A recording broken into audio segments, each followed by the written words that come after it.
Ay. Di naman to taga rito pusa to. Pila na. Bigla na lang to nakapunta dito. Pila to pa oh. Gusto pa sakupin yung higaan namin. Ay, ang galing. Ay, laylay na ulo mo. Ha? Ay.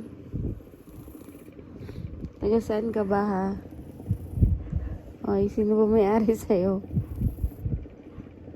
Pusa ka na lang napunta sa bahay. Di naman ikaw ang alaga ko. Wala naman akong alagang pusa. Ay. Ay. Sino ka ba? Kanino ka bang pusa? Kanino kang pusa? Ha? Bigla na lang tong pumunta dito guys. Hindi ko naman to pusa. Pinakain ko lang ng isang beses. Tayo nang umalis. Pag pinapalabas, napasok ulit.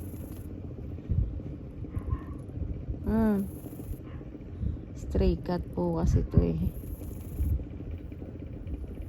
Ang may alaga siguro sa kanya dito yung dating nakatira sa bahay. Ngayon, feeling na siya, feeling. Sa labas lang lagi yan siya. Ngayon, dito na sa bahay siya napasok. Dito na tumira. Ming.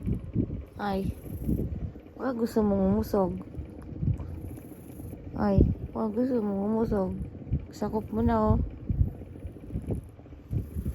Gising. Gising. Wait na po yan. Wait na po yan. Ay. Kasi nang usog ka doon. Usog ka doon. Usog ka. Usog. Ala? Ay. Sabi ko urong. Galing nga. Galing mo. Galing mo. Urog ba? Urong.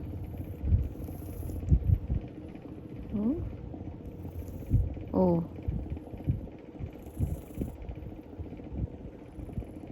Urong nga ni. Lamok malamok. Aba. Aba. Aba, aba. Wala. Ay. Siguro.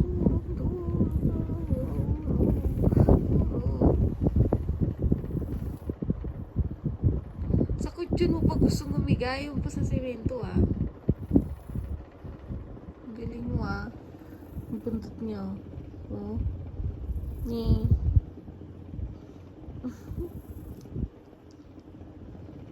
Guys, ang buntot mo. Ano ibig sabihin yan?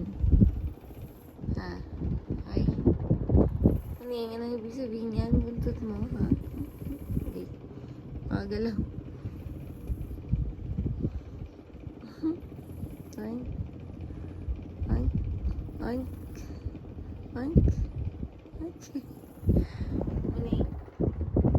Okay, so, pinatong siya. Kailan mo bahay niya? Ay. Baka naman. Hindi ako sa'yo eh. Feeling ka eh. Feeling eh. No? Feeling ka eh, no? Ay. Feeling ka. Feeling. Ay, feeling. Ay, mabalik ka dun sa amo mo dati. Sino amo mo? May isipan ka pa oh.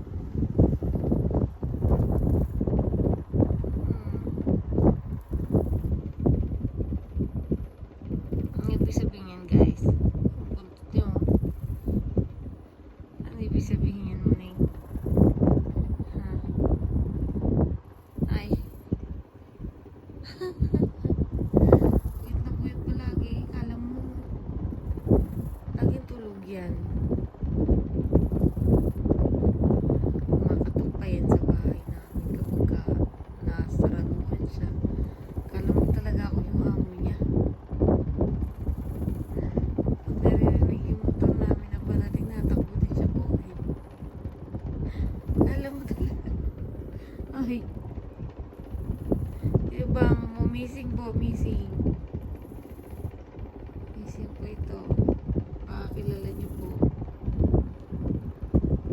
bahay po.